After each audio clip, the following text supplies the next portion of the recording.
नहीं नहीं, मैं ये कह रहा था कि सात परियों की कहानी पहले देखेंगे, तो उसका जरा समरी तो बता दें। हाँ, यस यस। उसमें इस तरह होता है कि जो मेन कैरेक्टर होते हैं वो पहले शहर जाना चाहता है गाँव से, तो उसकी बीवी उसको 7 रोटियाँ बना के देती है। तो जब वो रास्ते में एक जगह आराम करने के लिए रुकते हैं तो एक अंधा कुआँ होता है वहाँ पे, तो वो उसके पास बैठ के रोटी खाने के लिए बैठते हैं, तो वो सोचते हैं कि अभी मैं 1 खाऊँ, 2 खाऊँ या 7 खाऊँ। तो उस कुएँ में 7 परियाँ होती हैं, तो उनको ऐसे लगता है जैसे वो उनकी बात कर रहे हैं। तो उसमें जो सबसे बड़ी परी होती है वो बाहर आती है कि वो परेशान हो जाती है कि हमें खा ना दे, तो उनसे कहती है कि हमें आपने जो लेने हमसे ले लें, हमें हमारा पीछा छोड़ दें। तो जो किसान किसान था आई थिंक वो, तो वो कहते हैं वो थोड़ा होशियार हो जाता है, तो वो कहते हैं कि आप क्या दे सकती हैं मुझे जो मैं आपको छोड़ दूँ? तो वो उसको कहती है मैं आपको एक सोने का अंडा देने वाली मुर्गी दे दूँगी। तो वो उनको देने वाली सोने का अंडा देने वाली मुर्गी देती है, तो वो वहाँ से उसको लेके चला जाता है। वापसी पे वो एक बुढ़िया के घर रुकता है आराम के लिए। तो रात को पहले तो वो किसी को नहीं बताता ये सारा माजरा, लेकिन रात को वो एक्साइटेड होकर थोड़ा-सा बता देता है उसको कि मेरे पास ऐसी मुर्गी है। तो बुढ़िया क्या करती है कि जब वो रात को सोता है तो उसकी मुर्गी तब्दील कर देती है एक और मुर्गी से, आम मुर्गी रख देती है। जब वो घर पहुँचता है और अपनी बीवी को सारी बात बताता है, तो वो उसको परी ने कहा होता है कि जब आप कहेंगे ना कि मुर्गी अपना कमाल दिखाओ, तो वो अपना कमाल दिखाएगी और सोने का अंडा देगी। तो वो कुछ भी नहीं करती, तो बीवी उसको कहती है कि ये क्या, ये तो मज़ाक हो गया तुम्हारे साथ, तो उसको सारी बात बताते हैं। तो फिर वो वापस आता है उसी कुएं की जगह पे, और फिर वहीं जाके ना फिर से वही वर्ड्स बोलते हैं कि 1 खाऊँ, 2 खाऊँ या 7 खा जाऊँ। तो परी फिर से परेशान होती है और गुस्सा भी आ जाता है उसको, वो वापस आती है और उसको कहती है कि तुम इतने लालची हो, मैंने तुम्हें दी और फिर तुम दोबारा से आते हो। तो उससे फिर उसको सारा कुछ बताते हैं कि ऐसे हुआ, मैं बुढ़िया के घर, ये नहीं बताता बुढ़िया के घर का, वो उसको बताते कि मैं गया बीवी के सामने तो मैंने किया कुछ भी नहीं किया उस मुर्गी ने। तो उससे पूछती है कि तुम कहीं पे रुके थे? वो उसको बताते हैं कि हाँ, मैं एक बुढ़िया के घर रुका था, और फिर वो उसको एक लाठी देती है कि तुम अब ये लेके जाओ और उसको कहना कि अपना कमाल दिखाओ तो बुढ़िया तुम्हें मुर्गी वापस कर देगी। तो वो लाठी लेके जाता है बुढ़िया के पास और वो बुढ़िया से कहते हैं, तो बुढ़िया नहीं मानती पहले, तो वो लाठी को कहते हैं कि अपना कमाल दिखाओ, और वो लाठी जो होती है वो बुढ़िया की पिटाई शुरू कर देती है। और जब वो बर्दाश्त नहीं कर पाती तो वो उसको कहती है कि अच्छा ठीक है, मैं तुम्हें वापस कर देती हूँ। फिर वो मुर्गी वापस कर देते हैं उसको और वो अपने घर चला जाता है, और फिर वहाँ पे वो सोने का अंडा देना शुरू कर देती है, काफी अमीर हो जाता है, और फिर वो कुछ अरसे बाद एक लंगर खाना खोल देता है और सारे गरीब उसके घर पे आके खाना भी खाते हैं। बहुत ही जबरदस्त। अब कहानी हमने सुन ली, और बाकी उन्हें फारूक साहब ने पढ़ी होगी कहानी। जी बिल्कुल, कहानी पढ़ी थी मैंने। तो जैसे सायरा ने कहा, मैं कोई इसकी तमीज नहीं बांधी थी, तो वो मैं अब बांध देता हूँ। बिल्कुल सही कहा, शायद नहीं भी कहा मैं। अच्छा है, देखें ना, बच्चे कहानी सुनते हैं तो उनको कोई तमीज तो नहीं होती, वो तो कहानी के लिए सुनते हैं। It's a fairy tale for children. अब मैं अपना फिलॉसफी पेश करता हूँ, या हाइपोथेसिस या थ्योरी, तो फिर आप इसको उस नज़र से देख लें। तो इसके पीछे जो थ्योरी है और जो समझ है, जो बहुत लोगों ने इस पे काम भी किया है, वो ये है कि जो फेरी टेल्स होती हैं, यानी कि बच्चों की नानी दादी दादी वाली कहानियाँ, वो बेसिकली बहुत सिंबॉलिक होती हैं, और बस यही बात है। और इनका लुबे-लुबाब होता है इंसान के जो रूहानी जर्नी है ना, ये उसकी सिंबल्स होती हैं 90% ऑफ द टाइम्स। और ये इतनी टाइमलेस हैं, तो जब आप बहुत सी स्टोरीज पढ़ते हैं तो आपको नज़र आने लगता है कि इसमें से मुख्तलिफ टाइप्स ऑफ सिंबल्स काम कर रहे हैं। नॉर्मली मैं एक दो आर्टिकल्स पहले शेयर करता हूँ, वो ज़रा लोगों को मुश्किल लगते हैं ना, वो पढ़ते हैं, तो मैंने कहा वैसे ही बता देता हूँ।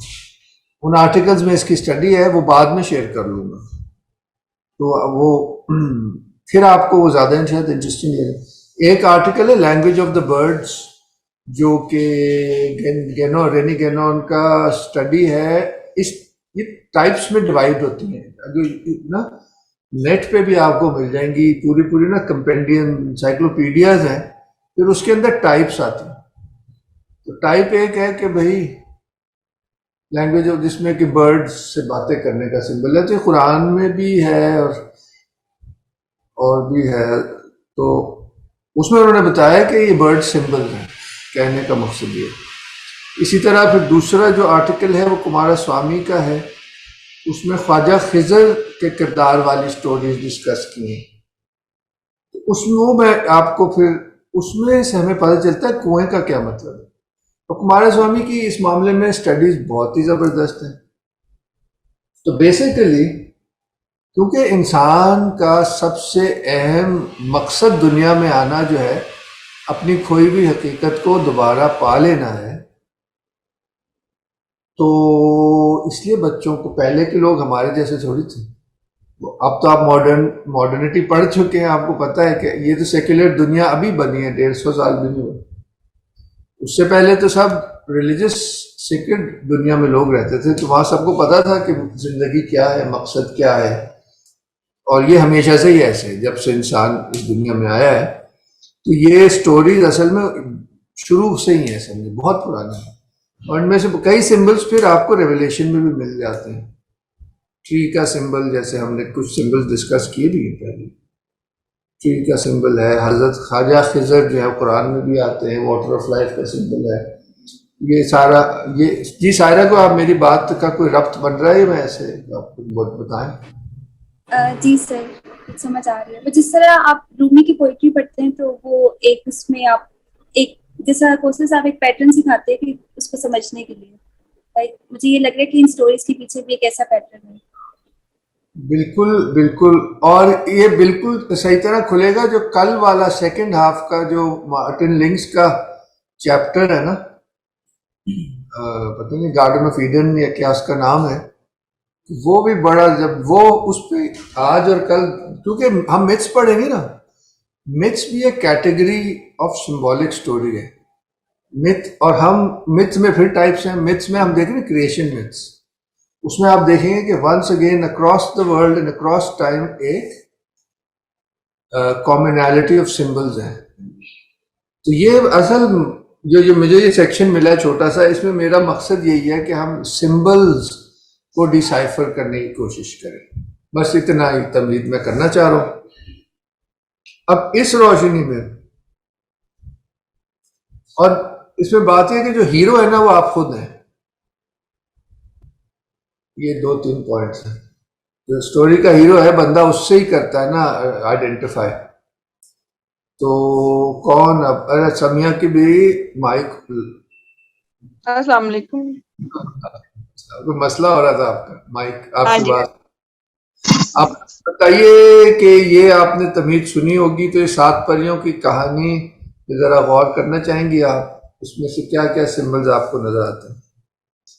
7 परियों की ये 7 कोई डिजायर्स भी हो सकती हैं अगर देखा जाए तो। ठीक है। और तो इसी तरह की स्टोरीज होती हैं। मसलन जब हम पढ़ा करते थे बचपन में भी, जो बुक्स होती थी बहुत सारी ऐसी होती थी, जैसे किस्सा सैफुल मलूक भी वो जो है वो भी परियों वाला है कि वहाँ पे परियां, उन लोग भी अगर आप जाएं तो गाइड बड़ी स्टोरीज सुनाते हैं।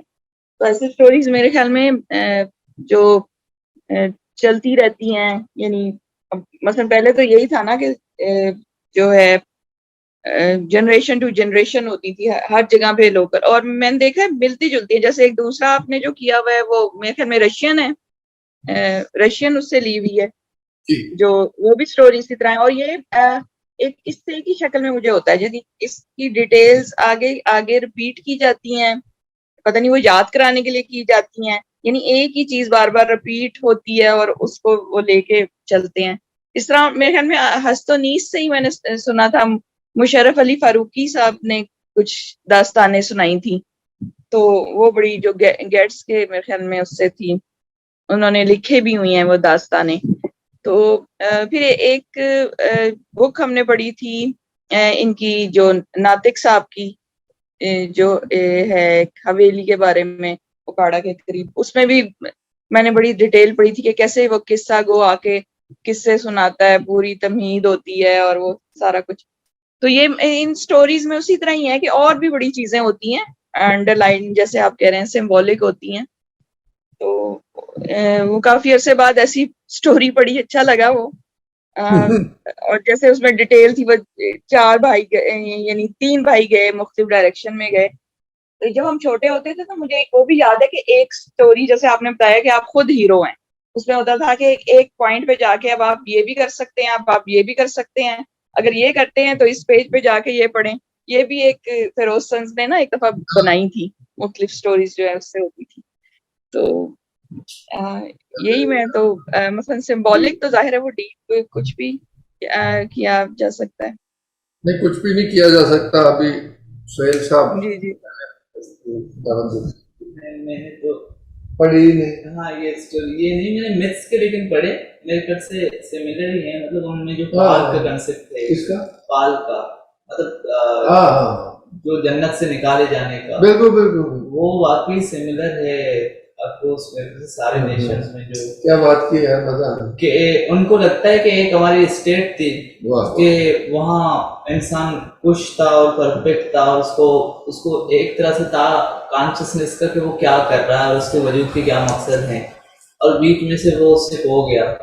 अब बेसिकली बाकी का जो जर्नी है, यानी जो हमारी जिंदगी है, वो इस तरह से होना चाहिए इन स्टोरीज के मुताबिक कि हम वो जो अजमत रफ्ता जिसे हम कहते हैं, हाँ। उसकी तरफ वापस लौट सकें। तो मेरे ख्याल से इन किस्सों में भी यही चीज सिंबलिकली हमें, एक तरह से अगर देखा जाए तो आजकल तो इंटरनेट का दौर है, सोशल नेटवर्क का दौर है, उस तरह की गैदरिंग्स नहीं होते, लेकिन मेरे अपने मतलब बचपन के हैं कि हम बैठ के किस्से सुनते थे दादी से, अम्मा से। तो एक तरह से वो सोशलाइजिंग एजेंट और जो एजुकेशन का प्रोसेस होता था वो स्टोरीज होते थे। मतलब उन्हीं स्टोरीज से हम सीखते थे कि हमने अब अच्छाई का कोई तुम्हें कहे कि ये चीज अच्छी है वो बुरी है, वो इस तरह से समझ में नहीं आएगा, वो सिचुएशन में पर्सपेक्टिव में रखा नहीं जा सकता। तो स्टोरीज के थ्रू ये चीजें हमें समझाई जाती थी। मतलब जो विजडम का बेसिकली मेरे ख्याल से इस कोर्स का भी जो एक मकसद है वो इन्हीं स्टोरीज के थ्रू पहले हमारे बुजुर्ग करते थे, जो कि हमसे टूट चुका है अब। वाह वाह वाह। अब ये इन्होंने बहुत सी खूबसूरत बातें कही और अच्छा कहा कि वो कल जो हम देखेंगे उसमें वो एक जो गोल्डन या ईडनिक या लॉस ऑफ पैराडाइज है, तो ये लगता है कि ये स्टोरीज इंसान को दोबारा उस अपने कंप्लीशन की तरफ ले जाती हैं। वो मैं अभी एक्सप्लेन करता हूँ। उससे पहले फारूक साहब, आपको अगर इसमें कोई सिंबलिज्म समझ आया? जी, एक तो फेरी टेल्स का, मिथ्स का जो ये आपने बड़ा अच्छा किया, इसको इंक्लूड कर दिया, क्योंकि इसका बहुत गहरा ताल्लुक जो है वो मेरा जो इंट्रोडक्शन हुआ वो सबसे पहले हुआ जोसेफ कैम्पबेल के उससे। वो मिथ्स के बारे में जिक्र करता है। आप भी वाकिफ हैं जोसेफ कैम्पबेल से, वो बड़ा मशहूर मैथोलॉजिस्ट था। आई थिंक 90s में उसका इंतकाल हुआ है, और उसने पूरी एक बताया कि जो बेसिकली जितनी स्टोरीज हैं वो नॉर्मली क्वेस्ट की स्टोरीज हैं, वो उसको वर्ड यूज करता है मोनोमिथ, कि बेसिकली ये सारी क्वेस्ट की स्टोरीज हैं और ये एक ही स्टोरी है असल में, और ये हमारी स्टोरी है। और हर बंदे के इनर जो अर्जेस हैं उनको रिप्रेजेंट करती हैं ये। वो इसके अंदर बहुत मिथ को मैंने ये नोट किया कि जोसेफ कैम्पबेल और लोग भी मिथ को और रिलीजियस स्टोरीज को, जिस तरह नोआ हजरत नूह का तूफान था, वो जो वर्जिन बर्थ है और क्रिएशन मिथ्स हैं, ही सेज कि ये लिटरल स्टोरीज नहीं है बल्कि ये मेटाफोरिकल हैं, ये मेटाफोर्स हैं। जो इसको लिटरली पढ़ता है वो ऐसे करता है जिस तरह वो शायरी को लिटरली पढ़ रहा हो। मिसाल के तौर पे आपको एक ज़हन में मिसरा आता है कि वो किसका जुमला है वो, कि किस कदर प्यार से जाने जहां दिल के रुखसार पे रखा है तेरी याद ने हाथ। तो अब अगर आप इसको लिटरली पढ़ेंगे तो इट अपीयर्स के दिल का एक रुखसार भी होता है और याद का एक हाथ भी होता है। मतलब अब ये लिटरल रीडिंग है उसकी। लेकिन अगर आप पोएट्री को पोएट्री की तरह पढ़ेंगे देन यू रियलाइज कि ये मेटाफोर्स हैं, सिंबल्स हैं, और कहा कुछ जा रहा है लेकिन असल में इसके पीछे स्टोरी इंडिकेशन किसी और तरफ की हो रही है। तो ये खैर मेरी जोसेफ कैम्पबेल की तरफ से था, एंड उसने यही जिक्र किया कि fairy tales basically mythical stories हैं और वो आपकी इंटरनल अर्जेस को शो करती हैं, और हमेशा क्वेस्ट होती है।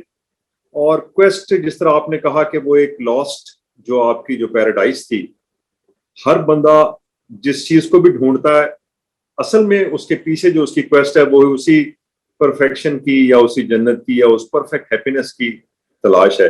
हर सूरत में, या यूं समझे कि वो खुदा को, वो खुदा का वस्फ है असल में। अच्छा, एक और चीज जो मैं हाईलाइट करना चाहता हूँ, मेरा ख्याल था कि जो ये जो स्टोरीज हैं इनके अंदर सिर्फ एक सबक होता है, कोई रिलीजियस सबक होता है या कोई ऐसा, लेकिन मुझे ये इस बात का अंदाजा हुआ अगेन थ्रू जोसेफ कैम्पबेल और इनमें भी, कि अब मैं पढ़ता हूँ तो अंदाजा होता है कि इन सारी स्टोरीज के अंदर एक तो क्वेस्ट है जो कि स्पिरिचुअल क्वेस्ट है, लेकिन उसके अंदर एक बहुत इंपॉर्टेंट चीज जो है वो करेज है और एडवेंचर है। उसके बगैर कोई स्टोरी आगे ही नहीं चलती। और आप इसमें भी देखें कि बंदे को अपनी, किसान था घर में जो कि अपनी घर की स्टडी जो नॉर्मल हालत है उसको छोड़ के वो एक स्टेप आगे निकलता है, उसको करेज करनी पड़ती है। गरीब है, ज़ाहिर है, पैसे नहीं है, उसको अपनी जगह से हिजरत करनी पड़ती है, टीवी से खाना पका के अननोन की तरफ वो चल पड़ता है। इसी तरह दूसरी स्टोरी में भी जो भी उसकी क्वेस्ट थी शहजादे की, मगर तीनों चल पड़ते हैं और करेज करनी पड़ती है, एडवेंचर करना पड़ता है। तो एडवेंचर के बगैर कोई भी स्टोरी आगे नहीं चलती।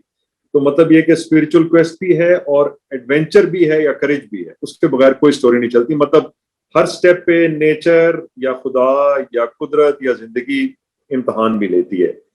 तो ये दोनों चीजें मुझे लगता है कि मिक्स हैं। मिथ, सारी जो फेरी टेल्स में भी जो बच्चों को सुनाई जाती हैं उनमें नॉर्मली एडवेंचर वाला और करेज वाला पार्ट तो एविडेंट होता है, लेकिन जो स्पिरिचुअल क्वेस्ट वाला पार्ट है वो जरा हिडन होता है। वो आहिस्ता आहिस्ता जिस तरह आप पढ़ते हैं तो बड़े होकर उनको समझ आती है, लेकिन एक बात, मतलब शुरू में उनको इंट्रोडक्शन हो जाता है थ्रू दिस फेरी टेल्स। तो ये बस मेरा छोटा सा वो था, मेरा पुराना क्योंकि थोड़ा सा था तो मैंने कहा इसको शेयर कर लूं, शायद किसी को। जी जी नहीं, आपने बहुत अच्छा इनपुट दिया है, यही मकसद, आप अच्छा किया। तो अगर मैं अब इस कहानी को एनालाइज करूं तो आपके सामने रखता हूं। सबसे पहले जो हीरो है वो किसान है, सादा आदमी है, और वो फिर शहर जिस काम से भी जाता है ना, भूल गया क्यों जाता है, तो रास्ते में कुआं आता है। तो इसमें कुएं का सिंबल है, और परियां जो है वो हमेशा रूहानी दूसरी दुनिया की होती हैं, इसलिए कोकाफ पे रहती हैं, एक मैजिकल हमेशा मुख्तलिफ स्टोरीज में। और वेस्टर्न टेल्स में वो होती है ना, जो कोई अच्छी चीज, उसमें भी अच्छी चीज देती है, उसको कुछ कहते हैं, मैं भूल गया हूँ, फेरी गॉड मदर जो कहते हैं ना, अल्फाज में और नाम में ही उसका एक तकद्दुस पाया जाता है। तो सिंबल है फॉर ग्रेस एंड स्पिरिचुअलिटी। तो वो एक हो गई परियां। अब परियां आपने देखा कि वो कुएं में है। कुआं शायद मैं जरूर आप लोगों को बता चुका हूँ, हो नहीं सकता कि ना बताया हो, ये हो सकता है किसी और क्लास को बताया। कुआं जो है वो मैं जब आर्टिकल दूंगा ख्वाजा खिजर वाला तो उसमें भी क्लियरली लिखा है, उसमें उसने क्वारसमानी ने दो टेल्स को का मुवाजना किया है। एक इंडियन है, उसमें भी कुआं है, और एक जो पुराने वाला हजरत खिजर वाली कहानी है, उसमें वाटर ऑफ लाइफ है। तो उनका एनालिसिस ये है, और ये बिल्कुल ठीक लगता है, कि जो कुआं है that is the symbol of the heart, क्योंकि हार्ट वो जगह है जहां पे रूह बसती है इंसान, सेक्रेड पॉइंट है वो हार्ट है। और कुआं क्यों है उसका सिंबल? क्योंकि उधर से मिस्टीरियसली पानी निकलता है। पानी जो है वो सिंबल है वाटर ऑफ लाइफ का, which again is the spirit is the water of life. तो जन्नत से जब निकाले गए थे तो उसी से नाता कट गया था। और इसी तरह जब खिजर और मूसा उस जगह पहुंचते हैं जहाँ वाटर ऑफ लाइफ होता है, जो उसकी लंबी टेल है, उसमें जो कुरान से अलहदा भी है, उसमें है कि वो spring of the water of life है जो अंधेरे में है। तो कुमार स्वामी बताते हैं कि अंधेरे का मतलब वो सोल के अंदर है, जो अभी हम जो हिस्सा हमें नहीं पता ना, हमें अपना अंदर तो नहीं पता। तो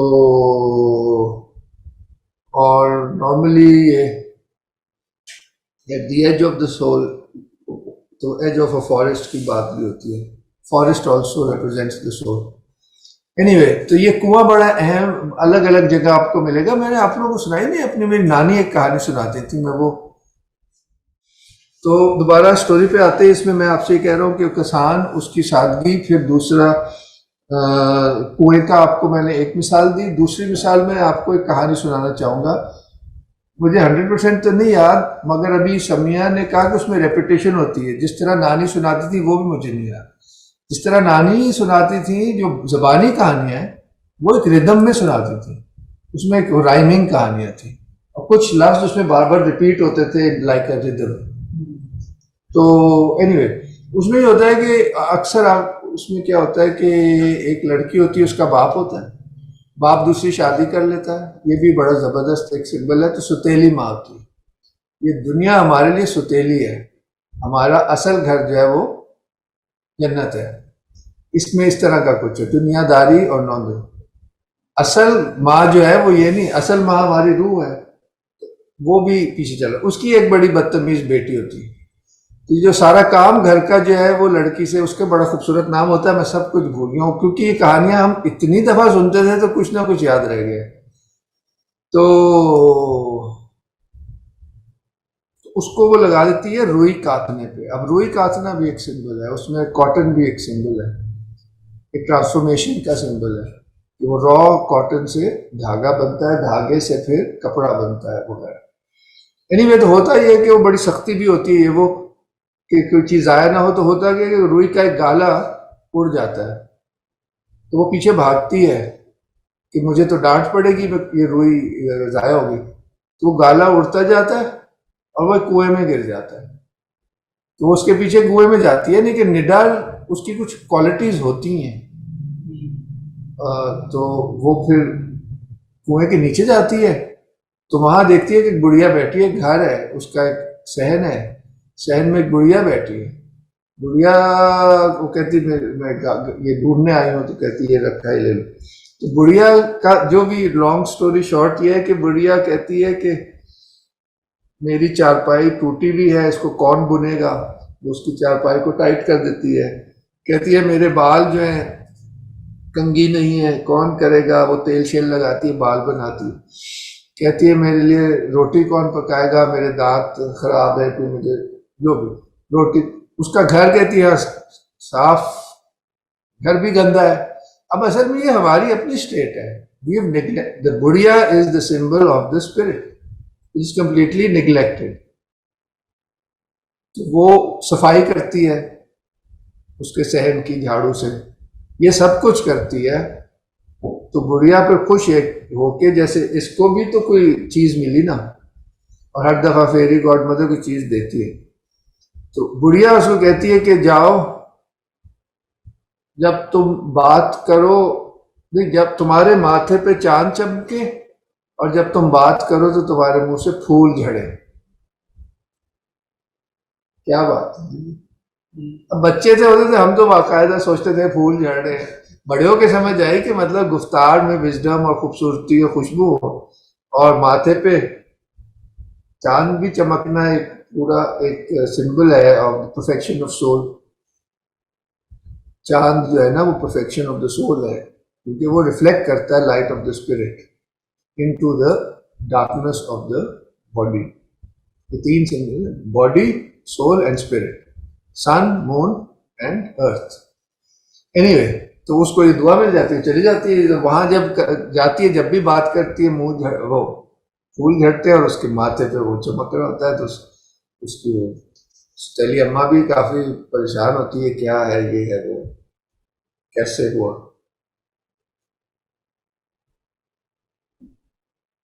तो बीच में वो शायद बीच में होगा ड्रामा कि शहजादा कहीं इसको देख लेगा या जो भी, कहीं फिर कहीं पानी वानी भरने जाती, कहाँ तो शहजादा मिलता है। तो वो जब देखता है कि भाई ये क्या, वो बात कर रही है ये वो, तो वो बड़ा वो फैसिनेट हो जाता है। बाद में फिर वो ढूंढने निकलता है कि ऐसी लड़की शहर में वो थी जो मैंने देखी, कहीं मिला मैं उससे, इसके मुंह से फूल झड़ते थे और ये। अच्छा, ये अलग साइड स्टोरी है। फिर ये सतेली माई ने कहा कि तुमने यहाँ से हासिल कैसे किया। उसने बताया कि कुआं है, उसमें गई ये। तो वो फिर अच्छा, ये बड़ी खूबसूरत होती है जो उसकी सतेली बहन होती है। वो अब आजकल ये बातें कह नहीं सकते, मगर नानी ने इसी तरह बताया था, मोटी होती है और ये और बड़ी हार्श होती है और ये गुस्से वाली होती है। तो खैर वो अपनी बेटी को भी बता देती है कि भाई ये तुम भी करो, तुम्हें भी ये मिल जाएगा। बेटी का मिजाज ही ये नहीं होता, वो तो होते ही खराब है। इसका मिजाज बहुत जबरदस्त होता है। बेटी भी जाती है नीचे, फिर उसको बुढ़िया मिलती है। बुढ़िया कहती है कौन मेरा घर साफ करेगा, कौन मुझे रोटी पका के खिलाएगा, कौन मेरे बाल कंघी करेगा, कौन मेरी चारपाई को कसेगा। इसको बिल्कुल अच्छा नहीं लगता है, मुझे सारे काम करने पड़ेंगे। वो झाड़ू लेती है, इतनी जोर से झाड़ू करती है, झाड़ू टूट जाती है। उतनी जोर से उसकी वो चारपाई को करती है, चारपाई टूट जाती है। इतनी जोर से उसके बाल कंघी करती है कि उसके बाल नुच जाते हैं। फिर जब रोटी पकाती है तो वो अकड़ी भी होती है, खाने उसके दांत सही नहीं होते। तो वो उसको बदुआ देती है कि जाओ, जब तुम्हारे माथे पे सूंड और जब तुम बात करो तो मेंढक निकले। तो ऐसे ही होता है, जैसे ही बात करती है मेंढक। आप बाकी खुद ही देख लें, क्या कमाल है, खूबसूरत तरीन है। बच्चों के लिए तो वो सूंड, वही हमें तो समझ ही नहीं थी क्या बातें हो रही। वापस आती है, उसका ये हाल होता है। इतने में बात आ जाती है कि भी शहजादा वो ढूंढ रहा है लड़की को। तो फिर ये होती है कि इसके सर पे पट्टी बांधती है, या सूंड काट के तो पट्टी बांध देती है और उसे कहती तुमने बात नहीं करनी। और जो अच्छी लड़की होती है उससे कहती है, उसके भी पट्टी शायद बांध देती है कि तुम्हारा ये चांद ना नजर आया, तुमने भी बात नहीं। बट आपको पता ही क्या होता है। इधर मैं सिर्फ आपको ये एक वो जो ना कुएं की अहमियत बता रहा था। ये बहुत स्टोरीज में से और पैरेलल जहन में स्टोरी आती है अलादीन की। वो भी जमीन के नीचे जाता है तो उसको वो चिराग मिलता है। अगला सिंबल जो है ना वो है सोने का। ये चाहे शेक्सपियर हो या कोई एंशियंट, या वो आर्गोनॉट्स हो in search of the golden fleece from the tree which bears golden apples. दूसरी स्टोरी उसमें भी गोल्डन एप्पल्स है। ये जो है ना टेल है। गोल्डन जो है ना, this is a mark and a symbol of the spirit. Sun spirit, silver is moon, earth is body. Anyway, अब रह गई, अब वापस स्टोरी पे आ जाए तो ये वहां जाता है तो अब वो परियां निकलती कैसे हैं? या ये बड़ी मुख्तसर स्टोरी है, तो इन नट शेल आपके सामने वो है। उसमें क्या होता है कि वो 7 का जो नंबर है ना वो important. It's a mystical, it's a secret number. वो बहाने, अब कहने का मकसद ये है कि जो रिजल्ट होता है और जो चीज इस्तेमाल की जाती है उसका कोई वो मुवाजना नहीं है, मगर पावर है वो जो भी सिंबल है। मेरे असली रूहानियत में वो अल्लाह का कलाम होता है। कहने को वो आवाज है, कहने को वो एक लफ्ज है, मगर वो ऐसा लफ्ज है कि वो इस दुनिया का कनेक्शन आलम बाला से कर देता है। ये मिस्ट्री है ना। इधर उस मैजिकल वर्ड की, मंत्र की सिंबल 7 है। तो वो कहता है मैं 1 खाऊं, 2 खाऊं, 4 खाऊं, के साथ खा लो, क्योंकि 7 रोटियां होती। तो ये एक इस तरह की चीजों से सिंबल्स, ये भी सिंबल्स हैं, ये पावरफुल सिंबल्स है जो कनेक्शन है विद द स्पिरिट। तो ये 7 की वजह से, वो क्योंकि 7 ही परियां होती हैं, it symbolize the 7 aspects of the spirit. तो खैर आ जाती है कहने से। और वो क्या देती है, वो सोने का ही वो मुर्गी भी जो है, जो वो birds are symbols of angel, वो भी एंजेलिक होती है। तो समिया कहीं चली गई है, वरना ये उनके लिए था। आप सब तो बड़े समझदार थोड़े लोग है ना, सब भी सुनते थे। तो ये भी बात हो गई जी, मुर्गी अंडा। इससे आपको कौन सी स्टोरी याद आएगी? Jack and the beanstalk. अब कुआं गहराई में जाने का सिंबल है, सेंटर ऑफ द, उधर क्या है? वर्ल्ड ट्री है, विच अगेन वो जो बीन स्टॉक उगता है जो आसमान से जोड़ देता है, वो भी स्पिरिट का सिंबल है। और उसकी उधर सिंबल क्या है, वो उस मंत्र का वो बीज है, रंग बिरंगे बीज, मैजिकल तो नहीं कि मैंने स्पिरिचुअल मिराकुलस उनसे, यानी कि they are the seeds of the spirit of the spiritual life which have the power. इन सब में क्या है कि उसके पीछे नहीं गया, इसमें कोई हिर्स नहीं है, ना इस किसान में है ना जैक में। किसान भी फकीर है, दुनिया से खाली होना जरूरी है। जैक भी जो है ना, उसकी जो आखिरी पोजीशन थी वो गाय थी जो बेचने गया था, और बाबा जी मिले थे तो उसने वो गाय भी पैसे के लिए नहीं दी, इन मैजिकल सीड्स के लिए दे दी। तो ये जो है ना, emptying oneself of the world to get the special gift without really seeking it, क्योंकि आप में वो क्वालिटी है। तो खैर, जब वो ऊपर पहुंचता है आसमान पे जैक, तो उसको क्या मिलता है, वो भी पहली चीज सोने का अंडा देने वाली मुर्गी मिलती है। उसमें वो ज्यादा एलैबोरेट टेल है, तो उसमें 3 फिर आते हैं। मुर्गी अंडा नहीं देती जब तक गोल्डन हाफ गाना नहीं सुना, तो वो फिर दूसरी दफा जाता है गोल्डन हाफ लेने, तीसरी दफा भी कोई चीज लेने जाता है, और फिर वो जायंट ने उस पर कब्जा किया होता है, तो वो फिर जायंट को मार देता है। बड़ी स्टोरी है। जो भी कॉमन है वो egg and golden egg and हैन, वो सारा। अब आप मेरे ख्याल से समझ गए हैं ना किस क्या स्टाइल चल रहा है इसका। आगे वो बुढ़िया आ जाती, इधर बुढ़िया जो है वो वंस अगेन नफ्स की जो दुनियावी साइड है उसका सिंबल है। बुढ़िया के 2 एस्पेक्ट्स होते, कभी दुनिया को कर रही थी जब अकॉर्डिंग टू द कॉन्टेक्स्ट, वो इसमें आपने धोखा भी हुआ, चेंज भी हुआ, तो बस। और फिर डंडा मिलता है, क्या ना, पीरों का पीर डंडा, ये बुजुर्ग लोग कहते हैं। तो वो फिर जो नफ्स है, नफ्स से हमारा, उसकी फिर धुलाई होती है, तो वो सीधा होता है। उसी ने तो हमें फॉल्स चीजें दे रहा है।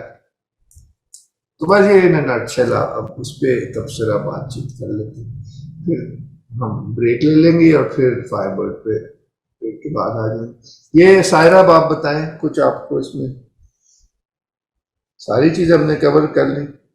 आखिरी बात यह है कि ये बड़ी ही सिंपल स्टोरी है, तो इसमें एक virtue stands for all virtues. And में वो क्या करता है, इस दौलत से वो खैरात करता है। जी सारा, जी सर, काफी अब अंडरस्टैंडिंग बेहतर हो गया है। फारूक साहब ने भी काफी अच्छा एक्सप्लेन किया था। और एक चीज जो मुझे स्ट्रांगली उस वक्त फील हो रही थी कि उसकी इन स्टोरीज में इमेजिनेशन बहुत ज्यादा स्ट्रांग है। लाइक आप जब पढ़ रहे होते हैं तो आप बिल्कुल उसमें चले जाते हैं, इमेजिन करना स्टार्ट कर देते हैं। नो डाउट, बड़ी सही बात है। अब देखिए, बच्चे की इन सेंस इमेजिनेशन आप बना रहे हैं, सही रास्ते पे उसको लगा रहे हैं। ऐसे भी कहा गया है कि ये बुजुर्गों ने, अल्लाह वालों ने, औलिया अल्लाह ने इन स्टोरीज में अपना सीक्रेट डाल दिया है। अब वो कितना अजीब मिस्ट्री भी है कि कैसे इतनी प्रिसाइज सिंबलिज्म है। Obviously it comes from the wisdom tradition, क्योंकि यूनिवर्सल सिंबल्स हैं इसमें। जी फारूक साहब। जी, मैं आपको एक और चीज इसमें, वो एक तो बहुत अच्छा आपने वो किया, फेरी टेल्स को आपने बिल्कुल वो नया कॉन्टेक्स्ट, एक ऐसा पैराडाइम शिफ्ट कर दिया उसका। तो और स्पेशली जब आपने उसकी सिंबोलॉजी की, ये चीज इसकी सिंबोलॉजी है, वो बहुत अच्छा, मतलब बिल्कुल इट मेक्स परफेक्ट सेंस। इसमें एक मुझे और मैं छोटी सी चीज ऐड करना चाहूंगा कि ये जो सिंबल्स हैं, ये जिस कल्चर में स्टोरी सुनाई जा रही है, जहां से वो इमर्ज हुई है, उसके ऊपर भी डिपेंड करते हैं। इसमें एक और जगह पर मैं पढ़ चुका हूँ कि मिसाल के तौर पे ड्रैगन्स को जाहिर किया जाता है। ड्रैगन एक, अक्सर यूरोपियन स्टोरीज में, चाइनीज स्टोरीज में ड्रैगन है। यूरोपियन स्टोरीज में सब में ड्रैगन आता है। आपको लॉर्ड ऑफ द रिंग से उठा लें या कहीं भी हॉबिट से उठा लें, ड्रैगन जरूर आ जाता है। अच्छा, अब ये भी पढ़ाइए कि जो ड्रैगन है, वो यूरोपियन स्टोरीज में ड्रैगन का काम क्या होता है? ड्रैगन अमूमन खजाने के ऊपर बैठा हुआ होता है, या फिर उसने एक खजाने पर बैठा होता है, या फिर उसने अपने पास एक वर्जिन को पकड़ के रखा होता है जिसको शहजादे ने जाके बचाना होता है। अब ये दोनों चीजें जो हैं ड्रैगन की किसी काम की नहीं है, लेकिन क्योंकि उसके अंदर लालच है, हवस है, तो उसने दोनों पे कब्जा किया हुआ है, उसके किसी काम की चीजें नहीं है। और ये बेसिकली ड्रैगन यूरोपियन स्टोरीज में आपके नफ्स को, आपके अंदर की लालच को और आपकी अंदर की जो डार्कर साइड है उसको शो करता है, जो हर चीज को पोजेस करना चाहती है। अच्छा, on the other hand Chinese stories के अंदर dragon displays power. Chinese stories में ड्रैगन जो है वो पॉजिटिव सिंबल है, वो हमेशा पावर को शो करता है। और चाइनीज ड्रैगन जो है वो कभी भी वर्जिन के ऊपर या खजाने के ऊपर बैठ के नहीं मतलब वो कब्जा करके नहीं बैठता। यूरोपियन कहानियों में अमूमन आप देखें वो आपको हमेशा ड्रैगन मिलेगा जो कि चीजों पे कब्जा करके। तो इसी तरह जिस तरह ये आपने जिक्र किया कि ये बुढ़िया भी डिफरेंट कॉन्टेक्स्ट में आई, एक वो फेरी गॉड मदर के तौर पे आई जो आपको चीजें दे रही है, और अगेन कुएं के अंदर से, कुआं वो जिस तरह आपने बताया कि सिंबल ऑफ द हार्ट, एक हिडन डार्क जगह है जो आपके लिए अब तक हिडन है, लेकिन उसके अंदर फिर पानी है जो कि जिंदगी का पानी है, और उसके अंदर फिर ये पॉजिटिव ग्रेसेस हैं सारी, जिस तरह परियां हो गई हैं जो भी। और दूसरी साइड पे वो जो बुढ़िया आती है वो फिर वो अगेन वो डार्क चीज है जो कि अगेन कब्जा करना चाहती है। अगर यूरोपियन स्टोरी में ड्रैगन है तो इसमें ये बुढ़िया है जो कि कब्जा करके उसके ऊपर आपसे चीज को छीनना चाहती है, जो कि आपका राइटफुल चीज आपको कुएं से मिली है, आपको मिली है because of a certain conduct, आपने खास बात की, या जिस तरह आप बता रहे हैं वो लड़की ने जाके वहां पे अच्छा काम किया तो उसको फिर वो चीज मिली। मगर वो दूसरा बंदा लेने जाता है तो उसके लिए नहीं है वो, ये सिर्फ आपके लिए ही है। तो मतलब बड़ा अच्छी, बड़ी इंटरेस्टिंग है, बड़ी मतलब बड़ी सवा का मौज है। अगर आप इसको समझ के पढ़ें तो दे आर ब्यूटीफुल। जी, थैंक यू वेरी मच। अब यही है कि क्योंकि टाइम तो इतना नहीं है, इसका बस एक तरह से खाका हमने डिस्कस किया। अब आप इसको जब खुद से पढ़ेंगे तो ये मेरे ख्याल से ज़्यादा, और इस पर जैसे जैसे गौर करते रहेंगे नई नई जहतें खुलती हैं। ये ज़रा सिंपल थी, मगर जो ज़्यादा कॉम्प्लेक्स हैं उसमें काफ़ी लेयर्स मज़ेदार होती। तो अब इन अ सेंस ये प्रेपरेशन थी। अगली वाली जो है ज़्यादा एलेबरेट स्टोरी है, रशियन फेरी टेल, उसका भी इसी तरह हम एनालिसिस करेंगे। मगर वंस अगेन आप जब खुद पढ़ेंगे तो फिर मज़ा आएगा जब आप उसको समझ के पढ़ेंगे। उसमें मैं सिर्फ थोड़े से सिंबल्स और स्ट्रक्चर ही बता सकूँगा, टाइम जितना है। तो अभी हम ब्रेक ले लेते हैं।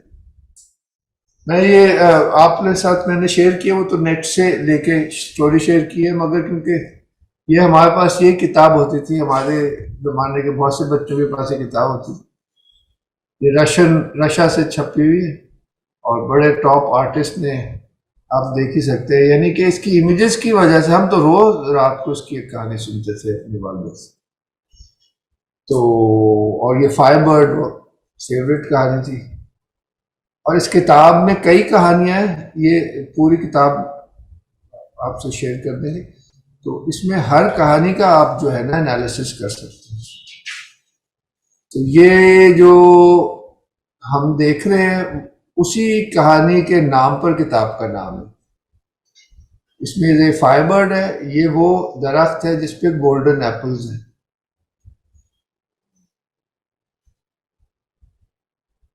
रशियन फेरी टेल्स 1973, 76, 81, ये एक स्टोरी, इस तरह बहुत सी स्टोरी है। मैं दो एक पेज पढ़ता हूँ ताकि जरा ये देखें क्या बात।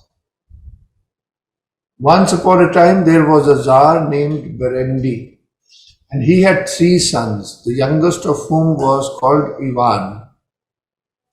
Now the Tsar had a beautiful garden with an apple tree in it that bore golden apples. यहीं से सिंबलिज्म शुरू हो गया। बादशाह जो है ना वो हमारा आप कह ले जो फितरत है वो है शायद, यानी कि ऐसे है कुछ किंग। और ये 3 सन्स अक्सर होते हैं, मगर यहाँ हमने सिर्फ देखना है कि गार्डन सिंबलिज्म है और उसमें एप्पल ट्री आपको पता ही है। मैं tree is always the symbol of the tree of life which means spirit. Golden apples इसी का बता रहे हैं। तो यानी कि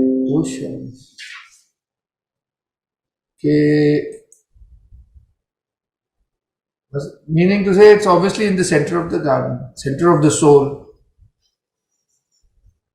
One day the Tsar found that somebody was visiting his garden and stealing his golden apples.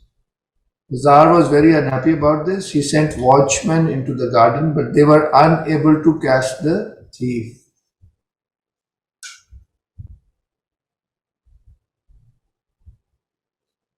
The Tsar was so grieved that he would not touch food or drink. His sons tried to cheer him. जब हम कल वो पढ़ेंगे ना, जो second half के लिए article है, जो चैप्टर है 3 पेज का, उसकी रोशनी में देखेंगे तो इंसान का जो डाउनवर्ड जर्नी है वो स्टेप बाय स्टेप है. जैसे स्पिरिचुअल जर्नी भी स्टेप बाय स्टेप ऊपर की तरफ जाती है, तो हमारा जो फॉल है वो स्टेप बाय स्टेप नीचे की तरफ आता है. आहिस्ता आहिस्ता हमारी जो रूहानी फैकल्टीज हैं वो खत्म हुई है, यहाँ तक कि ये भी एक परफेक्शन का जिक्र है कि वहां दरख्त है, यानी कि वो सोल अभी किसी न किसी हद तक इंटैक्ट है, मगर जो हायर एस्पेक्ट्स हैं उनसे अब कट हो चुकी है. तो हायर एस्पेक्ट्स अब उसको पुकार रहे हैं ना, वो इसी पे खुश है. मेरे पास है access to the golden apples, मगर फायर बर्ड जो है इससे ऊपर की जो सतह है जो हम भुला से गए हैं, हम भूल ही गए हैं कि भाई वो आगे आगे फिर 3 अमूमन इस तरह की जर्नीज होती हैं हीरो की, उसमें 3 चीजें अबूर करनी होती हैं. वो भी एक सिंबल है स्टेजेस ऑफ द वे, कि ये जर्नी स्टेप बाय स्टेप ऊपर की तरफ जाती है. खैर ये इतना इशारा ही अभी हो सकता है. वो है ना कि हमने इंसान को बेहतरीन उस पे फॉर्म में बनाया और फिर नीचों सबसे असफल साफलीन पे गिरा दिया. तो ये है ना एक सफर है, मगर ये एनीवे. तो बेटो, do not grieve father dear, we shall keep watch over the garden ourselves. फिर इसके बच्चों बेटों ने कहा, पहले बड़े बेटे ने कहा, मगर क्या हुआ कि वो लेट के सो गया. तो उसने कहा कुछ तुमने पता चला? उसने कहा नहीं, मैं सारी रात झूठ भी बोला कि मैं सारी रात जागा रहा हूं, मगर मुझे तो कोई नहीं दिखा. फिर इसी तरह दूसरे बेटे के साथ हुआ. फिर ये जो छोटा बेटा था जो असल में हीरो है, यानी कि आपको कोई वो मुजाहिदात करने होते हैं ना, तो इसने बेसिकली, मैं आपको आपने तो पढ़ भी ली होगी, इसने ये किया जो मुझे याद है कि इसको भी नींद आ रही थी, तो इसने ओस से अपने आप को धोता रहा. एक वर्जन में कि उसने कट लगा दिया अपनी उंगली में. ये सब सिंबल्स हैं उस रत जगह के और उस मुजाहिदे के, कि ये जब जागा रहा, इसने देखा कि एकदम से रोशनी हुई और ये मैग्निफिसेंट नूरानी जो है चिड़िया आई. और वो क्योंकि ये रूह का एस्पेक्ट है, तो ये एप्पल्स भी रूह का एस्पेक्ट है, तो उसने रूह को रूह से ही है ना, तो वो खा रही थी आराम से एप्पल्स. जिसने पकड़ लिया उसको, फिर वो छुड़ा के भाग जाती है, तो एक पर उसके हाथ आ जाता है.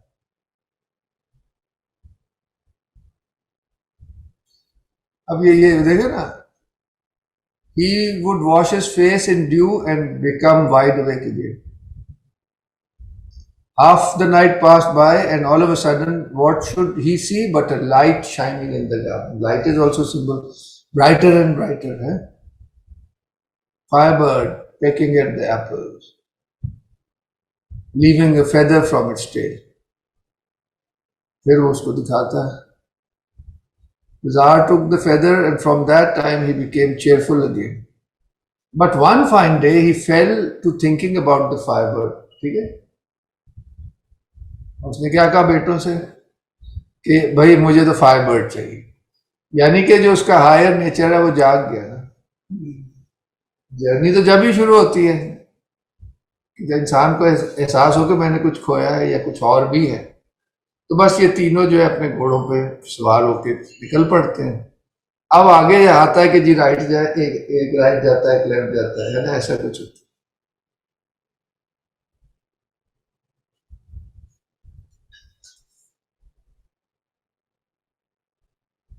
अच्छा, ये ईवान जो है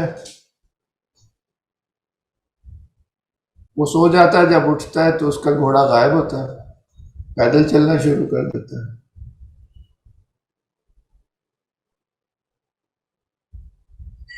इसमें ये अब जर्नी शुरू हो गई ना।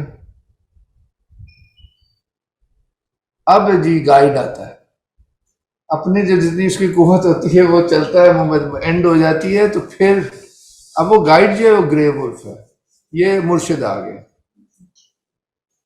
वो भी भाई उसको स्टोरी बताता है जी।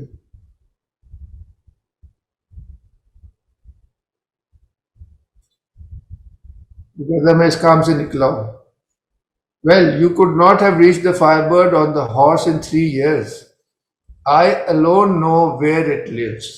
जाहिर है मुर्शिद को ही पता है वो दुनिया की कुव्वत से तो नहीं पहुंचा जा सकता। I have eaten up your horse, I shall be your true and faithful servant. Horse represents the lower nafs.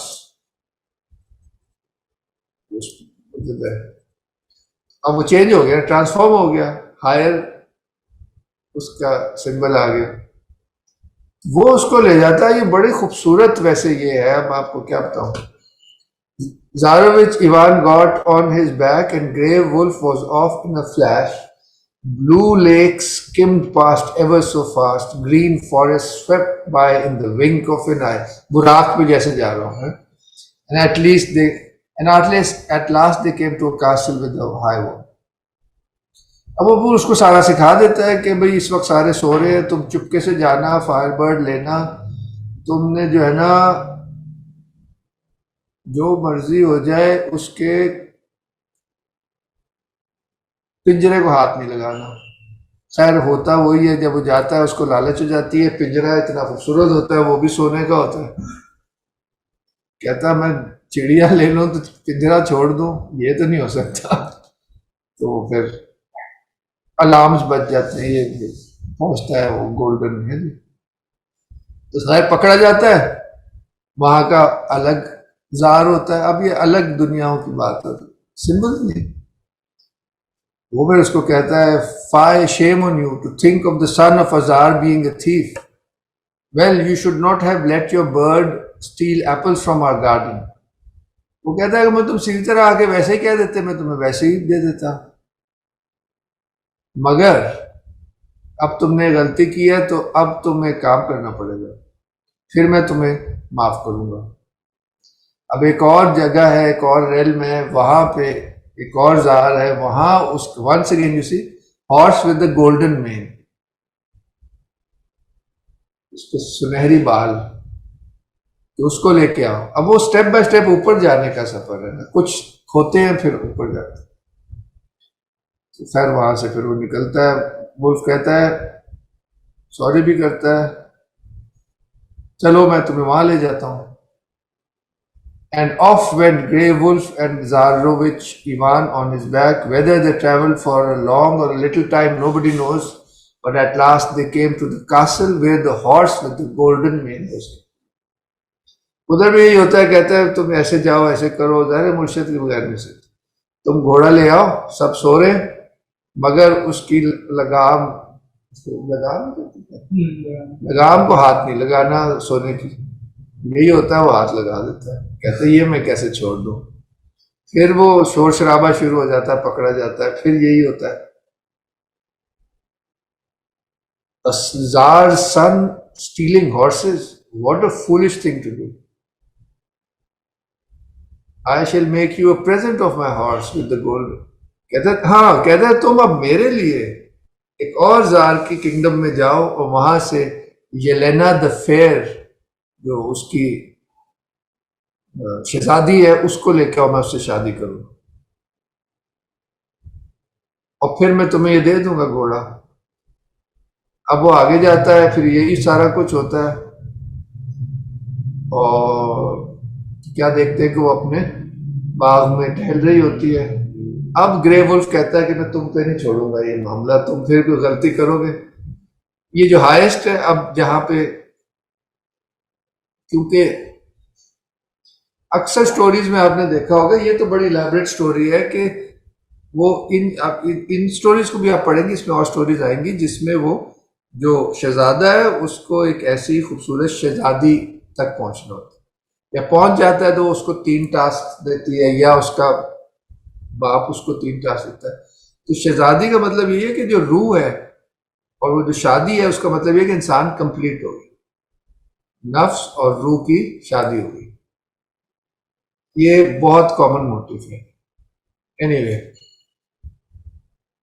अभी इसके हवाले से मैं, इसी में है वैसे वो हम सब ने पढ़ी भी है, इसमें बड़ी इलेबरेट है, आप जरूर पढ़िएगा। उसमें वो जो फ्रॉग प्रिंस नहीं होता, वो जो फ्रॉग है, नहीं ऐसे ही है ना, ये लड़का जो है वो किस करता है तो वो फ्रॉग जो है वो परी निकलाती है। जो भी वो आप पढ़िएगा, वो भी बहुत डीप सिंबलिज्म है उसमें। हाँ ऐसे ही है। अच्छा वो भी बाद में आते हैं उसमें। तो खैर वो कहता है तुम यहाँ रुको, मैं उस लड़की को लेके आता हूँ। तो वो उसको लेके आ जाता है, और फिर दोनों को लेके वो वहां पीछे फिर शोर शराबा मच जाता है, भागते हैं वहां से। Grey Wolf sped down the path with Zarovich, Ivan, and Yelena the Fair on his back. Blue Lake skimmed past ever so fast. Green forest swept by in the wink of an eye. Whether they were long on the way or not, nobody knows. But by and by they came to Tsar Kusman's Tsardom. अब वो उसको मोहब्बत हो जाती है शहजादी से। अब कहता है मैं इसको इधर दे दूं, ये तो बड़ा मसला हो जाएगा कि मुझे जरूरी इसको यहाँ छोड़ना है। तो कहता है कोई वैसा मसला नहीं है, हम इसको छुपा देते हैं, और मैं जो हूं ट्रांसफॉर्म हो जाऊंगा इस शहजादी में, और तुम इसको आगे ले जाना, तो मुझे ले जाओ जार के पास। यही होता है, पर आपने पढ़ी है तो वहां पहुंचता है, जार समझता है प्रिंसेस उसको मिल गई, शादी कर ली। जब उसके पास जाता है तो वो एकदम से वुल्फ में बदल जाता है, वो उसकी तो जान निकल जाती है, वुल्फ भाग जाता है। ये देखिए ना, so frightened was the tsar that he tumbled out of bed and grey wolf sprang up and run away. अब वो फिर मिल लेता है। अब वापसी की जर्नी है, कंप्लीशन की जर्नी है। अब कहता है भाई क्या, अब तुम क्यों सैड हो? कहता है वो अगले वाले को मैंने ये घोड़ा देना था, फिर ही मुझे फायरबर्ड मिलनी थी। कहते कोई मसला नहीं, हम इसको भी हल कर लेंगे, तुम घोड़े को छुपा दो और शहजादी को मैं घोड़ा बन जाऊंगा। अब आप देख रहे हैं वही चीज हो रही, अजीब हो गई ट्रांसफॉर्मेशन की कहानी। फिर वहां से मतलब घोड़ा भी इस तरह वो डर के मारे, he fell down where he stood and grey wolf ran away and फिर वापस ट्रांसफॉर्म हो जाता है जब वुल्फ में, तो डर जाता है जार। अब वुल्फ कहता है कि तुम्हारे पास तीनों चीजें हैं, अब मैं जा रहा हूं, क्योंकि अब मैं और आगे नहीं जा सकता। Zarovich Ivan got off the horse, bowed low 3 times and thanked Grey Wolf humbly. Do not say goodbye for good, for you may still have need of me. अब वापसी का सफर का आखिरी, जैसे वो वापसी के सफर में बुढ़िया मिल गई थी, उसने चुरा ली थी, एग्जैक्टली वही चीज बड़े इलैबोरेट तरीके से हुई। एक अभी मरहला रहता है, इसको आप कहें फना का मरहला रहता है, फिर बका होगी। बहुत बहुत कमाल। कहता क्यों, why would I need you again, मैं तो सारा कुछ हासिल कर लिया। He got on Golden Mane's back and rode on with Yelena the Fair and the Firebird. By and by they reached his own native land, and Zarovich Ivan decided to stop for a bite to eat. He had a little bread with him, so they ate the bread and drank fresh water from the spring and then lay down to rest. No sooner had Zarovich Ivan fallen asleep that his brothers came riding up. They had been to other lands in search of the Firebird and were now coming home empty-handed.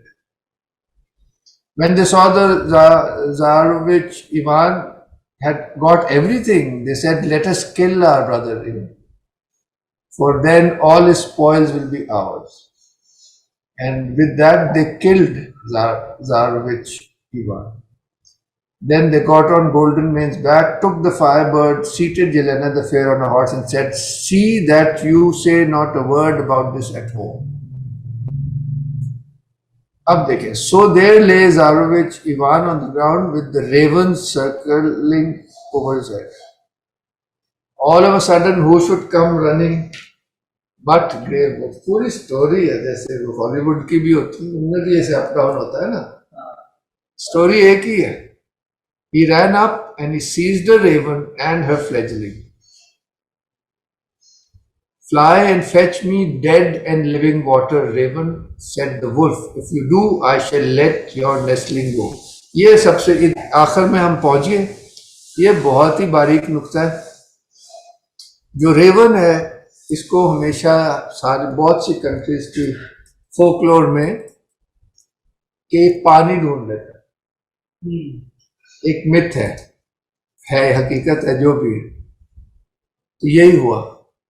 उसने Raven के काले कौवे के बच्चे को पकड़ लिया कि तुम कौन सा पानी लेके आओ.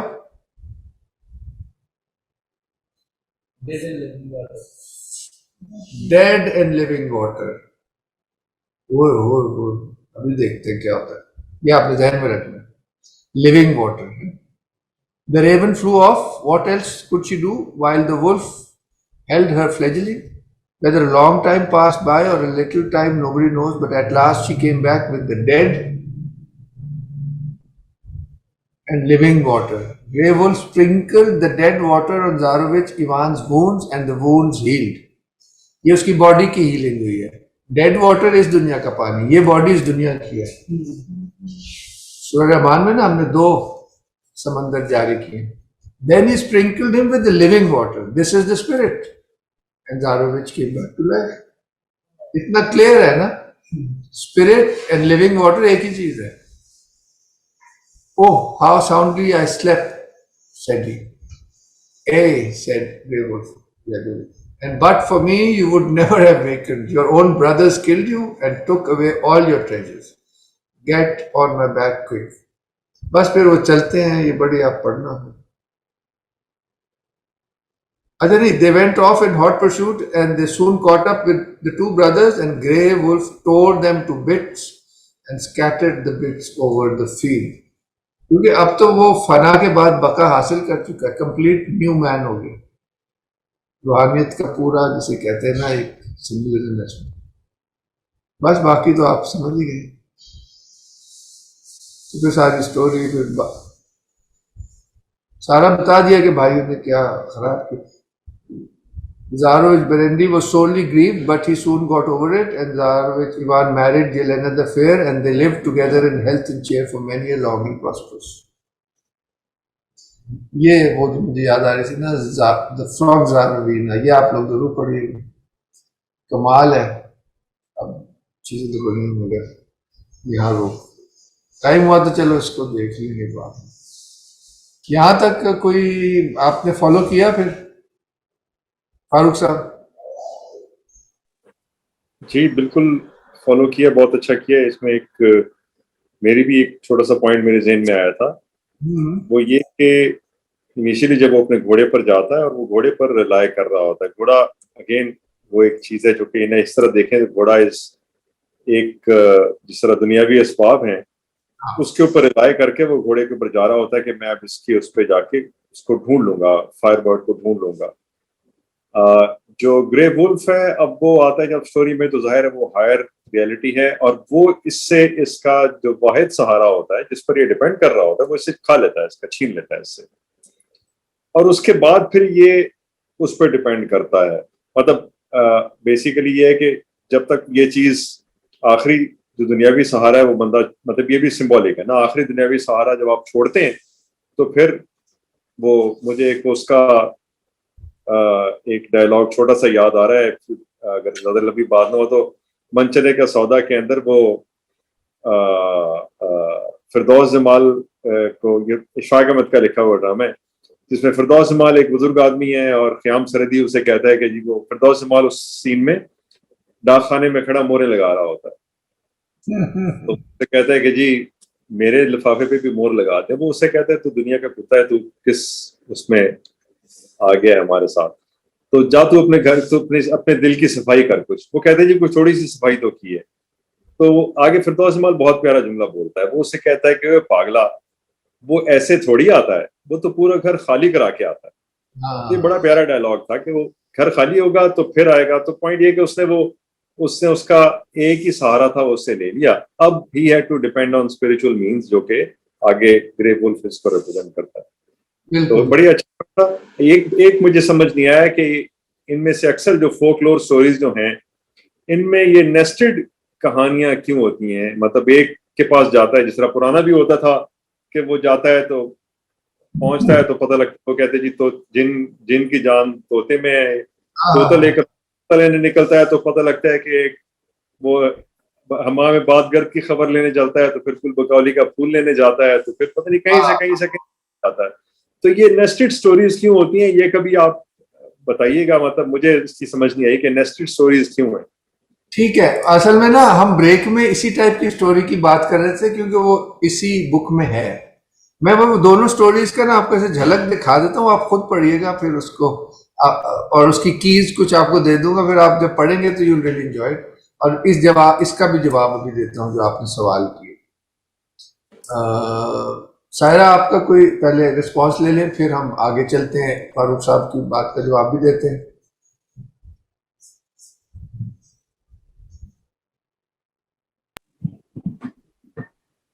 सर मैं थोड़ी देर बाद आपको करती हूँ रिप्लाई, अभी पीछे शोर हो रहा है थोड़ा। हाँ कोई मसला नहीं। जी सर।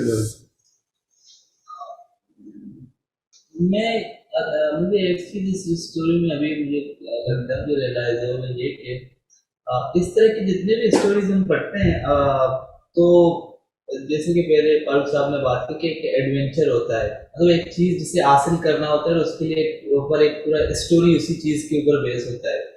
और उसमें हमेशा एक अपोजिट एक बंदा होता है कि जो वो चीजें शॉर्टकट में चुरा के ले जाना चाहता है। जैसे आपने जो अपनी स्टोरी सुनाई, वो दूसरी लड़की जिस कुएं में जाता है, लेकिन वो मिल नहीं पाता उनको। तो बेसिकली मुझे ये समझ इस चीज की आई है कि ये जो एक्चुअली जो चीज है वो प्रोसेस में हासिल होती है। ये नहीं है कि आप वहां पहुंच गए उस चीज तक, आपने लड़की चुरा ली तो आपको मिल गई है, या फिर आपने किसी और से ले लिया तो आपको मिल गई है। वो उन्हीं को एक्चुअली एंड पे मिलता है जिन्होंने वो पूरा सफर किया और ऑनेस्टी से वो सारा चीज अचीव किया हो। मतलब एक अचीवमेंट, एक पूरा एक जर्नी होता है। जो लोग शॉर्टकट करना चाहते हैं उनको हमेशा ऐसे स्टोरीज में मुझे जितने याद आते हैं वो नहीं मिलता। नहीं एक्सेल मजा आ गया जी। ये मतलब मुझे कहना भी चाहिए था जो मैं नहीं कहा कि बहुत अच्छी साहब ने। अब चले इस पॉइंट पे थोड़ी सी बात करते हैं इन्हीं स्टोरीज में, क्योंकि सिंबल है ना कि ये अक्सर जो रशियन टेल्स के जो हीरोज हैं, एक बड़ा कैरेक्टर है वो मुझे उस वजह से मैं उससे रिलेट करता हूँ कि वो जो है ना वो सारा दिन जो है वो, क्योंकि वहाँ ज़्यादा सर्दी बड़ी होती है, तो उनके घर के सेंटर में वो स्टोव होता है ना जिसमें सारा घर उसके इर्द गिर्द चल रहा होता है, फायर प्लेस। तो वो उधर सारा दिन लेट के ना सोता रहता। मुझे वो सबसे अच्छी लगती थी स्टोरी। तो यानी कि उसमें एक सादगी थी और एक दुनियादारी से वो दूर था। नेगेटिव ये था कि आराम पसंद था, सुस्त था, मगर उसको एंड में इसी तरह 3 स्टेजेस में, जैसे कि मतलब हॉलीवुड की फिल्म में भी जो हीरो होता है वो अंडरडॉग होता है, इन टेल्स में भी क्लियरली अंडरडॉग होता है। कईयों में वो बड़ा उजागर होके आता है, स्पेशली जो मैं अभी सोच रहा हूँ स्टोव वाली स्टोरी। एक तो ये पॉइंट है, और जो आपने भी कहा और आपने भी कहा कि कुछ क्वालिटीज जरूरी है, एक सादगी, एक फकर और दुनियादारी से थोड़ा, अक्सर वो दिखाते जरा बुद्धू होता है, इतना शार्प नहीं होता दुनियादारी के हवाले से। तो ये tale they are very instructive, पढ़ने वाली हैं। और अब आपकी स्टोरी पे चलते हैं, उससे पहले ये एक मैं दिखा दूं, ये इसका जो मुअम्मा खुला कुमारस्वामी का जो मैं आपसे इंशाल्लाह आर्टिकल शेयर करूंगा ख्वाजा खिजर वाला, उसके जो पैरेलल वो स्टोरी लाए वो इंडियन है। उसमें वो जो लड़की होती है, उसमें वो लड़की सॉर्ट ऑफ हीरो थी, उसका वो बेसिकली सिंबल सोल का है। और सोल में ये दोनों साइड हैं, एक उसका लोअर एस्पेक्ट है, तो वो फ्रॉग रेप्टिलियन होता है। उन्होंने बड़ा उसको प्रिसाइसली कहा कि वो नाग, उनके यहाँ ट्रेडिशन में वो जो soul is the psychic substance, water उसका सिंबल है, तो नाग भी उसका सिंबल है। तो उसमें वो नाग बताइए, इसमें वो फ्रॉग बताया। वो कहते हैं कि ये एक ही सिंबलिज्म है, पानी में है ना फ्रॉग, रेप्टिलियन है, नाग भी रेप्टाइल है। मगर ये फ्रॉग असल में वो है, प्रिंसेस है, फेरी है, जो रूह है ना, वो हमारी ही सोल है, इसके दोनों एस्पेक्ट्स हैं। तो अब ये मुझे उधर से समझ आया कि frog is a very particular symbol, और ये बहुत पुराना सिंबल है कि 3 भाई होते हैं, बादशाह के होते हैं उन्हें बेटे, इंसान खलीफतुल्लाह है ना, हर बंदा जो है वो बादशाह है, ये बादशाह का आदम बादशाह है। तो ये तीर छोड़ते हैं, तो जो असल हीरो होता है उसका तीर बज़ाहिर जब पहुंचता है तो एक मेंढक ने मुंह में लिया। तो उन्होंने कहा जिसके घर में जाके तीर गिरेगा उससे शादी करनी है। एक मर्चेंट क्या गिरता है, एक पता नहीं बेकर क्या गिरता है, तो एक मेंढक क्या गिरता है, अब उसको मेंढक से शादी करनी है। अब बज़ाहिर इसको तो सबसे खराब चीज मिली, शाम को वो प्रिंसेस में चेंज हो गई, और बड़ी फिर स्टोरी शुरू होती। ये आपने खुद ही पढ़नी है, आपको असल में उसका लुबे-लुबाब की बता दिए कि वो फ्रॉग एंड प्रिंसेस या वो फेरी जो भी है, फिर कैसे ये तीनों भाइयों को जो बीवियां मिलती है, एक को बेकर की बेटी मिलती है, एक को मर्चेंट की, और एक को मेंढक मिलता है।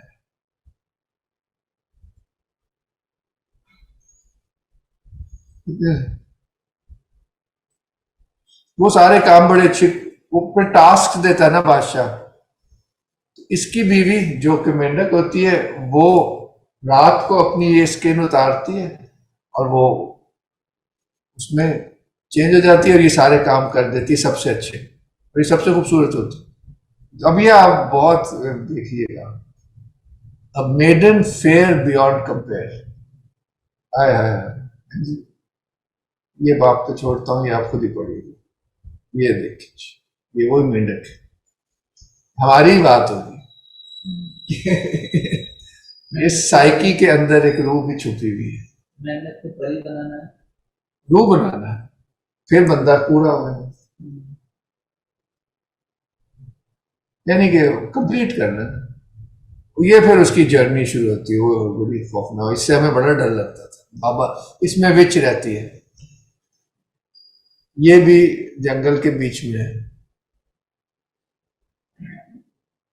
मुझे ये वही स्टोरी चल रही है, बस मैं यही बता, इससे और नहीं बताने, ये लंबी स्टोरी आप पढ़िएगा।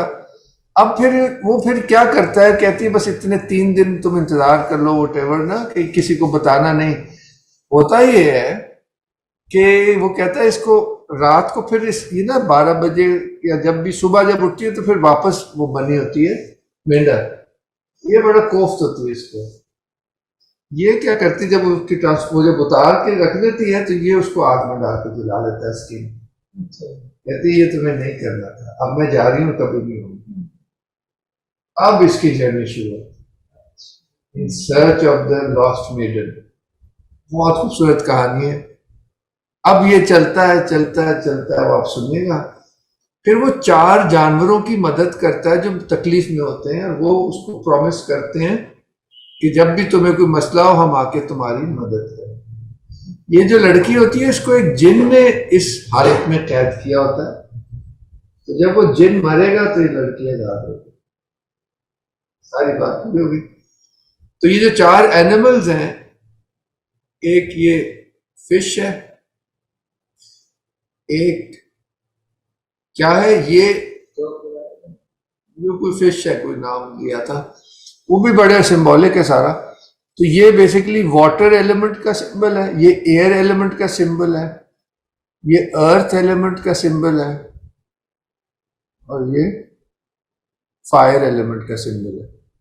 इसकी बड़ी गहरी वजूहत है, बड़े बड़े डीप सिंबल है, ये ऐसी बात है, पूरा मजमून है हमारे स्वामी का हेयर के सिंबलिज्म पे और उसका आग से ताल्लुक बड़ी डीप है। एनीवे, देखो अंडे, वो एक दरख्त है, दरख्त के ऊपर एक डब्बा है, डब्बे के अंदर एक अंडा है, अंडे के अंदर एक सुई है, सुई के अंदर उस जिन की जान है। बाकी आप खुद ही पढ़िए। तो ये भी एक, अपने फारूक साहब इधर उधर हो गए, तो यहाँ खत्म करते हैं और जवाब देते हैं आखिरी पॉइंट का। यही मैं दिखाना चाह रहा था। आई डिडंट नो कि देयर वर वन स्टोरी। इसमें जो फारूक साहब ने पूछा था कि वो स्टोरी अंदर स्टोरी क्यों है, क्योंकि वो बेसिकली वो सिंबल है स्टेजेस का। और ये सेकंड स्टोरी तो बहुत ही अभी याद आ रहा है, ये तो आप लोगों को पढ़ने वाला। फारूक साहब, आपने सुना बात? जी बिल्कुल, बात सुना, और बिल्कुल बात सुनी आपकी, और इट मेक सेंस। वो मल्टीपल स्टेजेस हैं, और उन मल्टीपल स्टेजेस से, क्योंकि वो स्टोरी द स्टोरी होगी, फिर इसके हीरो के कैरेक्टर से कुछ अच्छी चीजें सामने आएंगी। मैं भी एक सवाल आपसे ये भी करने वाला था कि अमूमन एक भाई होता है, 5-6 भाई होते हैं, हजरत यूसुफ के भी भाई थे बहुत सारे। नॉर्मली छोटे वाला अच्छा होता है, बाकी सारे थोड़े से खबीस होते हैं। तो बाकी भाइयों का क्या काम है, लेकिन शायद ये वाज़ेह करती है कि बाकी भाई क्योंकि कुछ उनकी नेचर खराब है, लिहाजा ना वो किसी के साथ अच्छा करते हैं, और उनकी नेचर में डिजायर और चीजों को पोजेस करने का लालच भी है।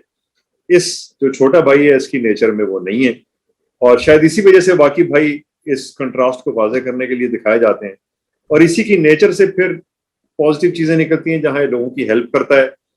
And then those things come back to help him at different stages. वो स्टेजेस पर क्रिएट होती हैं नेस्टेड स्टोरीज। तो मे बी के इस तरह, मतलब है कि अभी एक इतनी अंडरस्टैंडिंग तो कुछ थोड़ी सी बनी है, बाकी आहिस्ता आहिस्ता फिर इंशाल्लाह बनेगी, लेकिन अच्छी। ये गूगल ड्राइव में डाल दूंगा ना ये बुक, ये फिर आप लोग जरूर, ये बड़ी इंटरेस्टिंग है। तो सायरा, अगर आप अभी ऐड कर सकती हैं तो आप अभी कोई बात कर सकती हैं, वरना फिर हम बात। जी सर, सर वो मैं ये कहना चाह रही थी कि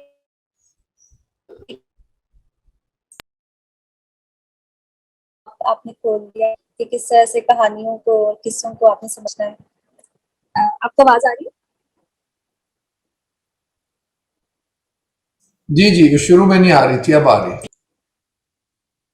अच्छा, तो उसमें मुझे कितना ये दिलचस्प लग रहा है कि किस तरह से आप जो अपनी इमेजिनेटिव फैकल्टी को यूज करके इमेजिनेशन से आप हक की तरफ जा रहे हैं, जिस तरह वो एक बरज़ख आलमुल ख्याल और बरज़ख जिसको आपने समझाया था, आप दोनों दुनिया से कनेक्ट हो रहे हैं इन स्टोरीज के थ्रू, तो वो मुझे काफी इंटरेस्टिंग लग रहा था। अच्छा, एक आपकी बात से बड़े अहम मुझे बात ख्याल आई कि अब इस स्टोरी में वो जंगल में जाता है, जंगल में बाबा यागा मिलती है वगैरह, फिर आगे आगे आगे आगे। तो ये बेसिकली जो सारी जर्नी है, ये हमारी अपनी सोल में हो रही है। ये बड़ा अहम एक नुक्ता है, ये बड़ी बाद में मुझे समझ आया था। तो उससे भी बहुत चीजें जो है ना क्लियर हो जाती एंड कि इस ट्रांसफॉर्मेशन का सफर जो है, इसका बहुत universal symbol is the journey, इसलिए कहा गया द हीरोज जर्नी। तो और in fact all of us are the heroes of this life journey, और यही यही तो खूबसूरती है, ये एडवेंचर है ना, अगर आप इसको इस तरह लें। तो इस पैराए में बच्चों को ये सिखाना तो बहुत ही कमाल है ना, उसमें अच्छी क्वालिटीज भी आ रही हैं। एडवेंचर जैसे आप लोग कह रहे हैं, उसमें एक चाहिए इंसान को, एक ये स्पिरिट चाहिए ना, और जर्नी का इस्तारा, मतलब कितने मल्टीपल इसमें। अब्बास साहब, आप आखिर में कुछ शेयर कर तो बात करना चाहेंगे, क्योंकि आप उस कोर्स में भी थे जब हमने ये दूसरी स्टोरी भी स्टडी की थी इसके साथ। जी जी, नहीं मेरे ख्याल सारे पॉइंट्स मुझे लगता है कवर हो ही गए, कुछ रह तो नहीं गया। बस एक वो पॉइंट था, लेकिन वो भी शायद आपने कवर कर ही लिया था, कि जो आपने अपनी नानी की कहानी सुनाई थी, उसमें बस एक पॉइंट मेरे जहन में आया था कि जो जो पहली जो सौतेली बेटी जब गई थी, तो उसके अंदर कोई, जिसे कहते हैं वो, कह लें कि जैसे कहते हैं विदाउट सीकिंग वाले एटीट्यूड के साथ गई थी, कि उसको तो नहीं पता था ना कि उसको बुढ़िया मिल जाएगी और फिर वो उसे काम लेगी, वो तो किसी और मकसद से। एक सेल्फलेस उसमें एलिमेंट था, जबकि जो दूसरी जो उसकी सौतेली बहन जब गई थी तो उसमें सेल्फिशनेस का एलिमेंट था। तो बस ये पॉइंट मेरे जहन में आ रहा था। और दूसरा बस पॉइंट ये था कि वो मरने के बाद जब जिंदा हुआ है, जैसा आपने बताया कि फना बका वाला जो सिंबलिज्म था, तो वो उसके बाद फिर बताया गया जी कि मैरिज हो गई बेसिकली हाँ बिटवीन दी, तो वो marriage between the soul and the spirit, जिसको सन एंड मून की मैरिज का सिंबलिज्म भी यूज होता है। वाह तो बस वाह ये 2 पॉइंट्स थे, वैसे तो बाकी कवर हो ही गए हैं मोरलेस। कुछ स्टोरीज जबरदस्त। हमने इतनी डिटेल में इस सेशन में नहीं पढ़ी, जो पिछले सेशन में पढ़ी थी, थोड़ी जरा मुख्तसर सी पढ़ी है, जी जी, वरना और डिस्कशन हो जाती है। अब ये खुद ही पढ़ सकते हैं ना। मेरे ख्याल इस दफा हमने ज्यादा कंसाइज और फोकस्ड कीज पे जी को जी जी उजागर किया था। मुझे तो काफी खुद के लिए भी बड़े अरसे बाद दोबारा जी इनको जी देखने जी का मौका मिला, बहुत अच्छा लगा। कितना कितना इस मतलब हर दफा ना कुछ और नजर आता है।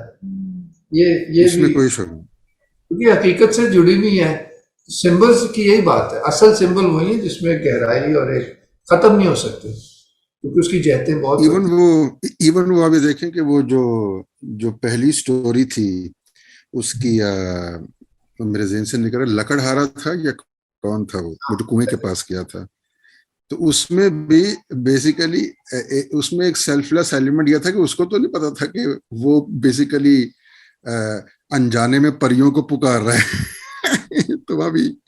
जी किसी यही मैं हद कह तक रहा था कि जो स्पिरिचुअल मीन्स है, यानी कि जो जिक्र अस्कार दिया जाता है, वो बज़ाहिर वो उसको करने का शर्त ही है कि आप किसी नतीजे की तरफ आपकी आंख ना हो। ये हाँ, वो चीज सिखाई जा क्या रही है। बात है।